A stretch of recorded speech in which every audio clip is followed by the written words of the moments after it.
In early 2007, Nokia was the undisputed king of mobile phones. The company controlled approximately 51% of the global handset market, selling over 400 million phones annually. Nokia's brand was recognized everywhere from Manhattan to villages in rural India. The company's devices ranged from inexpensive basic phones to high-end models with cameras, music players, and primitive internet connectivity. Nokia's operating system, Symbian, powered most of the world's smartphones, and the company's engineers in Finland were regarded as some of the best in the mobile industry. Analysts projected Nokia would maintain its dominance for years. The company seemed invincible, a European technology success story in an industry increasingly dominated by Asian manufacturers. Then, on January 9, 2007, Steve Jobs walked onto a stage in San Francisco and introduced the iPhone. 3 years later, Nokia's market share had collapsed. By 2013, Nokia's phone division was sold to Microsoft for a fraction of its former value. This is the story of how the world's largest mobile phone company failed to recognize a revolution happening in front of it, clung to strategies that had worked for 15 years, and lost an empire in less than a decade. Nokia's origins date back to 1865, when Fredrik Idestam established a pulp mill in Finland. For over a century, Nokia operated in industries ranging from paper to rubber boots to cables. The company entered telecommunications in the 1960s, developing radio equipment and early mobile infrastructure. In the 1980s, Nokia began producing mobile phones, initially as a small part of its diverse business. But in 1992, Nokia made a fateful decision. Facing financial difficulties, the company divested all non-telecommunications assets and focused exclusively on mobile phones. It was a risky bet, but it paid off spectacularly. Throughout the 1990s, Nokia grew rapidly as mobile phone adoption exploded globally. The company's phones were well-designed, reliable, and affordable. Nokia's marketing emphasized simplicity and durability, appealing to consumers who wanted a phone that just worked. By 2000, Nokia was the world's largest mobile phone manufacturer. The company's success was built on several key strengths. First, Nokia had deep relationships with telecommunications carriers worldwide. Carriers controlled phone distribution, and Nokia had spent years building trust with operators in Europe, Asia, and the Americas. Second, Nokia's manufacturing scale gave it cost advantages. The company could produce phones cheaper than competitors, allowing it to compete in both premium and budget segments. Third, Nokia's Symbian operating system, though not as elegant as later competitors, was functional and supported by thousands of third-party applications. For most of the 2000s, if you wanted a smartphone with email, web browsing, and apps, you likely bought a Nokia device running Symbian. But Nokia's dominance also created institutional arrogance. The company's leadership, engineers, and designers believed they understood mobile phones better than anyone. When competitors launched products, Nokia's internal response was often dismissive. The company had seen challengers come and go. Motorola had briefly dominated in the 1990s, then faded. Ericsson, once a major player, had exited the phone business. Nokia had outlasted them all. This history bred confidence that bordered on complacency. Nokia's decision-making became slow and bureaucratic. Product development involved multiple layers of approval, often taking years from concept to market. Innovation was incremental rather than disruptive. The company refined existing products rather than imagining entirely new categories. On January 9, 2007, Steve Jobs introduced the iPhone. The reaction from Nokia's leadership was revealing. Internally, Nokia engineers and executives analyzed the iPhone and concluded it wasn't a serious threat. The phone was expensive, over $500 in the United States, limiting its market to wealthy consumers. It lacked a physical keyboard, which Nokia believed consumers wanted for typing text messages and emails. The battery life was poor compared to Nokia's devices. The iPhone didn't support third-party apps at launch, and it was exclusive to one carrier in one country. Nokia's leadership saw the iPhone as a niche product for a small segment of the market, similar to luxury phones Nokia itself produced. They didn't see it as a paradigm shift. What Nokia failed to grasp was that the iPhone wasn't just a phone. It was a handheld computer with a phone function. The distinction seemed subtle, but it was revolutionary.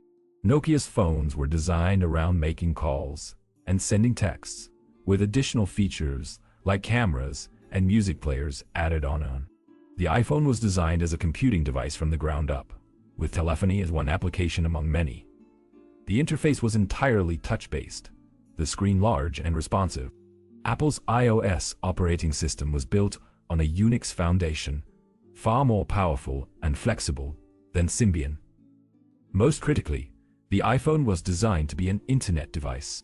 Web browsing on the iPhone really worked, in a way that mobile browsers on Nokia phones never had. The iPhone made mobile internet usable, and that unlocked possibilities Nokia hadn't anticipated. Even more damaging than the iPhone was what came next: Android. In November 2007, Google announced the Open Handset Alliance and the Android operating system. Android was open source, free for manufacturers to use, and designed to run on a wide variety of hardware. This was a direct challenge to Nokia's control over its ecosystem. Symbian was proprietary, and while Nokia licensed it to some other manufacturers, the company controlled its development and evolution. Android, by contrast, allowed any manufacturer to build smartphones without paying licensing fees or depending on a single company.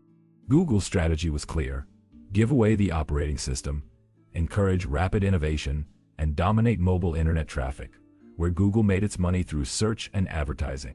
Nokia's response to Android was slow and confused. The company initially downplayed Android, just as it had downplayed the iPhone.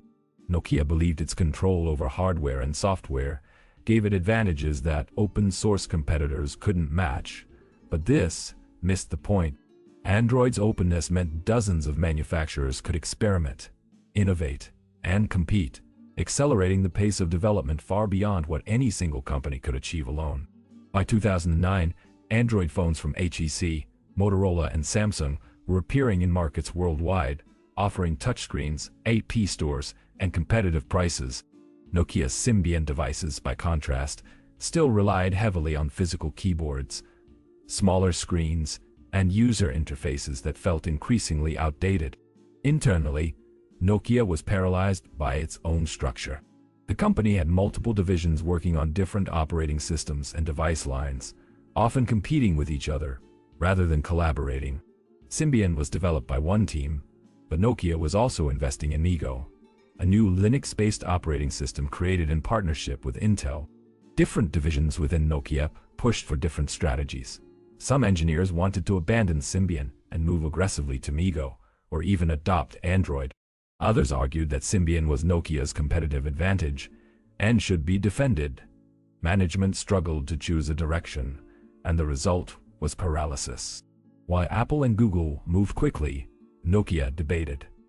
By 2009, Nokia's market share was declining, but the collapse hadn't yet become catastrophic. The company still sold hundreds of millions of phones annually, particularly in emerging markets where low-cost devices dominated. But in the high-end smartphone segment, the segment that generated the most profit, Nokia was losing rapidly. The iPhone had created a premium market for smartphones, and Android was filling the mid-range and budget segments with devices that offered smartphone features at lower prices. Nokia's high-end devices, still running Symbian, couldn't compete.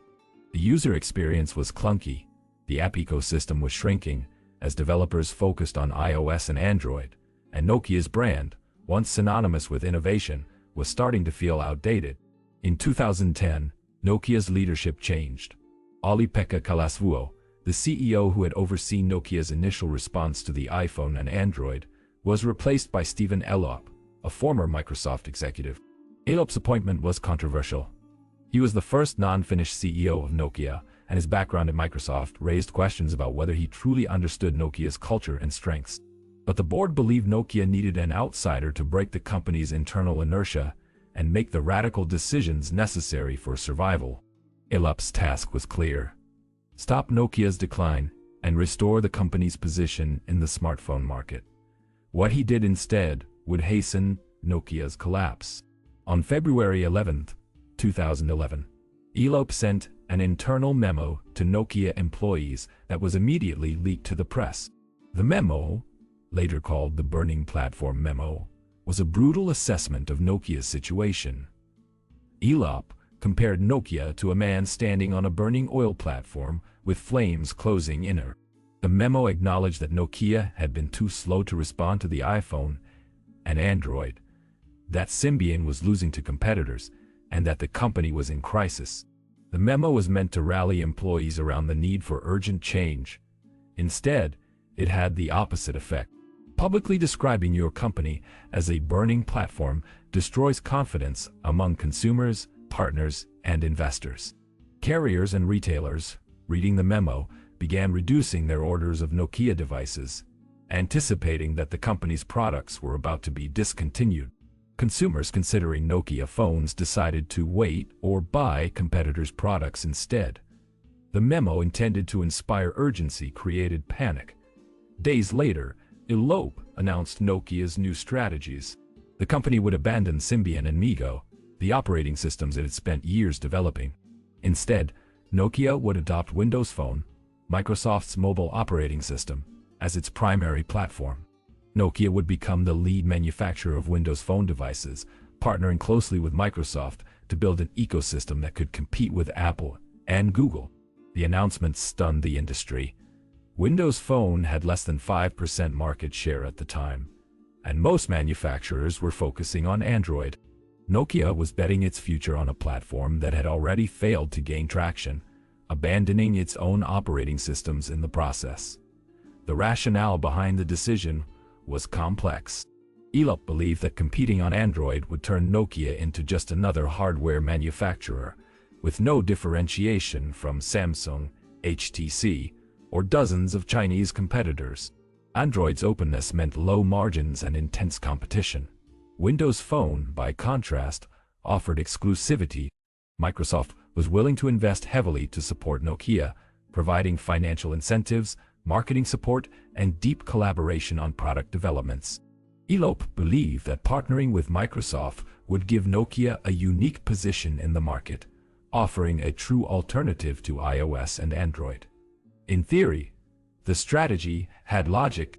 In practice, it was disastrous. The transition to Windows Phone took longer than expected.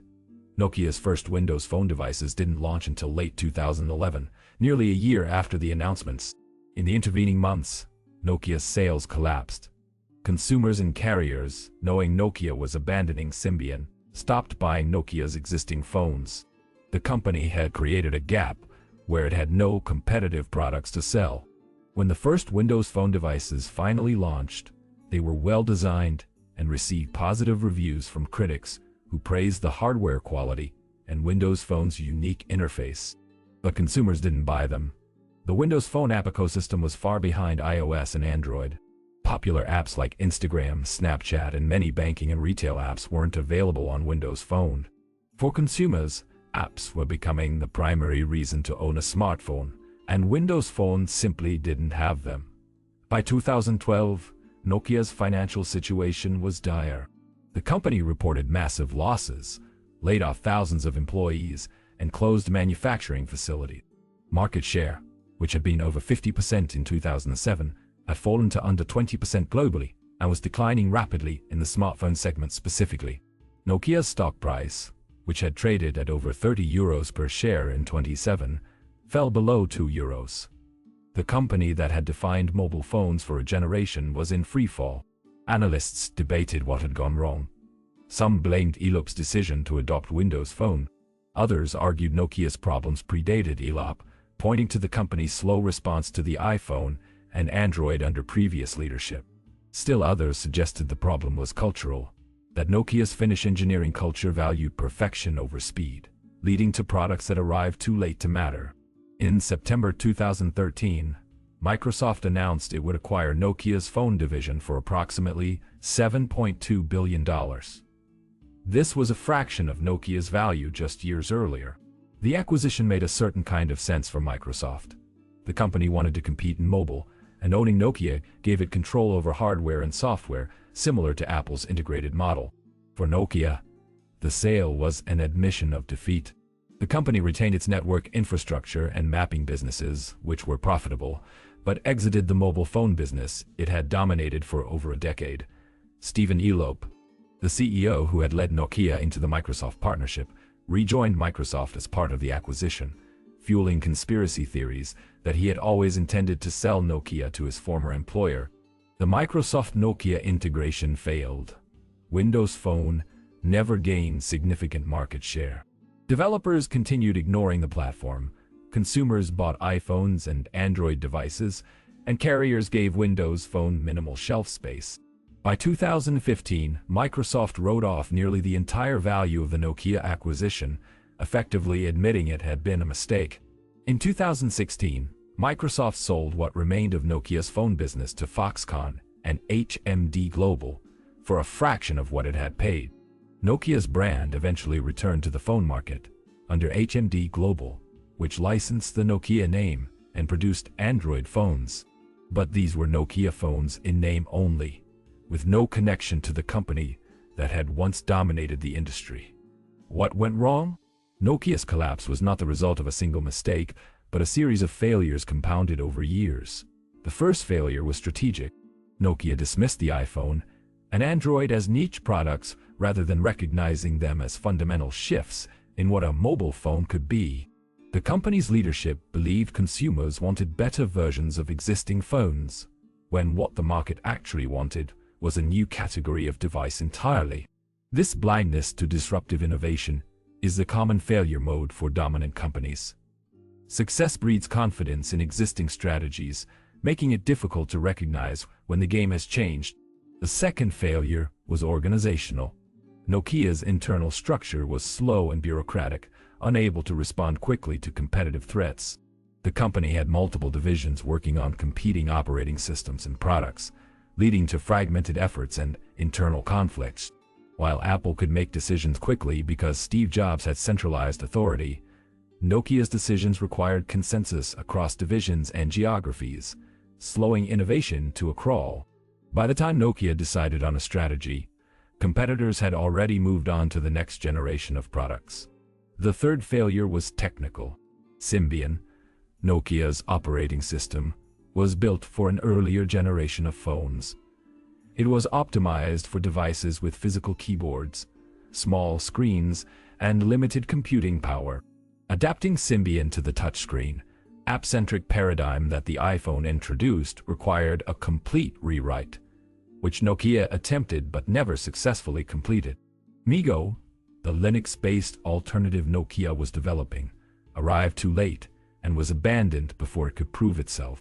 By the time Nokia adopted Windows Phone, the company was dependent on Microsoft software, losing the control over its platform that had been one of its key advantages. The fourth failure was cultural. Nokia's engineering culture valued technical excellence and robustness, which had served the company well when phones were primarily communication devices. But in the smartphone era, user experience and ecosystem became more important than hardware perfection. Apple's iPhone wasn't technically superior to Nokia's phones in many respects. Early iPhones had worse battery life, weaker cameras, and no physical keyboard.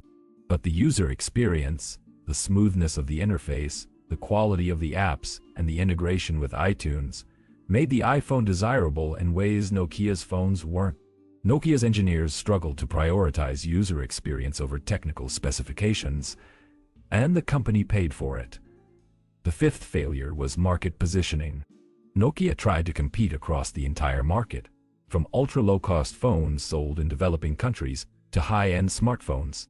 This strategy had worked when Nokia dominated, but in a competitive market, it spread the company's resources too thin. Apple focused on the premium segment exclusively, maximizing profit margins and brand prestige. Google's Android partners competed across all segments but specialized. Samsung in high-end, Chinese manufacturers in budget. Nokia, trying to do everything, did nothing exceptionally well. The human cost of Nokia's collapse was significant. At its peak, Nokia employed over 130,000 people worldwide.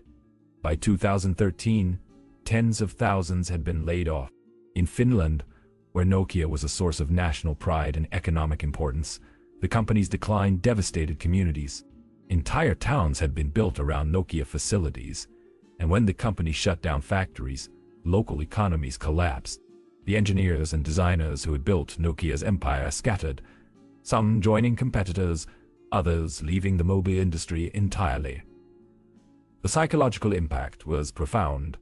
Nokia's employees had believed they worked for the best mobile phone company in the world. Watching that company disintegrate in just a few years was traumatic. For the mobile industry, Nokia's collapse had lasting consequences. The smartphone market became a duopoly, dominated by Apple's iOS and Google's Android. Every other platform, Windows Phone, BlackBerry OS, Firefox OS, and others, failed to gain traction. This concentration of power had advantages. Developers could focus on two platforms rather than fragmenting efforts, and consumers benefited from mature, well-supported ecosystems. But it also meant less competition, less diversity, and less innovation in some areas. Nokia had offered a third way, a company with deep engineering expertise and a different vision for mobile technology. When Nokia fell, that alternative disappeared, and the mobile world became poorer for it. Nokia's story is also a cautionary tale about path dependency and the difficulty of changing direction once a company has committed to a strategy. From 2007 to 2010, Nokia had multiple opportunities to pivot. The company could have adopted Android early, leveraging its manufacturing scale and carrier relationships to become a dominant Android manufacturer before Samsung claimed that position. Nokia could have invested more aggressively in MeeGo, creating a true alternative to iOS, an Android controlled by Nokia itself. The company could have focused exclusively on emerging markets, where low-cost phones were still the primary need, and ceded the high-end smartphone market to Apple and Samsung. Each of these strategies had risks, but any would have been better than the paralysis and half measures Nokia actually pursued. The decision to partner with Microsoft and adopt Windows Phone is often cited as the fatal error. And there's truth to that. But Nokia was already in decline before Elope arrived. The burning platform memo and the Windows Phone strategy accelerated the collapse, but they didn't cause it. The cause was years of complacency, bureaucratic inertia, and failure to recognize that the mobile phone industry had fundamentally changed. Nokia treated the iPhone and Android as incremental threats, when they were actually existential ones. By the time Nokia's leadership understood this, it was too late. The company's best engineers were leaving, its brand was damaged, and its financial position made bold investments impossible. Today, Nokia exists as a network infrastructure company, building the 5G equipment and telecommunication systems that power mobile networks worldwide. The company is profitable and stable, but it's a shadow of what it once was. The Nokia brand, licensed to HMD Global, appears on Android phones that are well-made but unremarkable, competing in a crowded market where dozens of manufacturers offer similar devices.